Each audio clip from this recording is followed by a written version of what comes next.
Sir, I'm in my first year of BCom. So, which is the most demanding in India in future?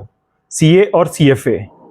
See, as an HR at present, hiring numbers जो हमारे पास आते हैं वो CAs के ज़्यादा हैं, but as compare to after covid specially CFA की hiring धीरे धीरे इंक्रीज होती जा रही है. लाइक एट प्रेजेंट अगर मैं आपको बताऊं CAs की इंडिया में हायरिंग अगर लाइक लेट्स से 10,000 हायरिंग्स हो रही हैं in India for example year, next year CAs के जॉब आएंगे अराउंड 12,000 और समथिंग. एंड ये डिमांड इतनी स्पीड पे चल रही है from past 5-6-7 years. But if I talk about CFA की हायरिंग और in terms of profiles, covid से पहले if there like only 500 CFAs are required in the industry, वो एवरी ईयर डबल होते जा रहे हैं. अगर मार्केट में आज आफ्टर कोविड 2021 में if there like 500 CFAs required, in 2025 वो ऑलमोस्ट 5,000 पे नंबर पहुंच गया है. सो एवरी ईयर वो नंबर्स डबल होते जा रहे हैं almost. But you have to understand one more thing, जो आप कंपेयर कर रहे हो CA और CFA को, it's not valid.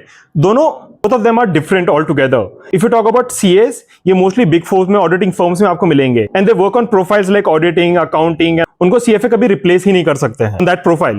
And in terms of when you're talking about CFA का target profile या target industry जो होती है वो investment banking, private equity और ये सारी companies होती हैं. And the profiles they sit on into financial analyst, private equity analyst, quant analyst, equity research analyst and all such profiles. So ये दोनों courses ही अलग हैं and दोनों अलग-अलग sectors को टारगेट करते हैं all together. So but in short at present India में CAs का ज्यादा डिमांड है, but in coming future next 2 to 3 years you will see a drastic change in the industry, क्योंकि private equity, hedge fund and boutique firms काफी India में open होती जा रही हैं. And if they are hiring for finance profile, there first preference would be CFA rather than a CA.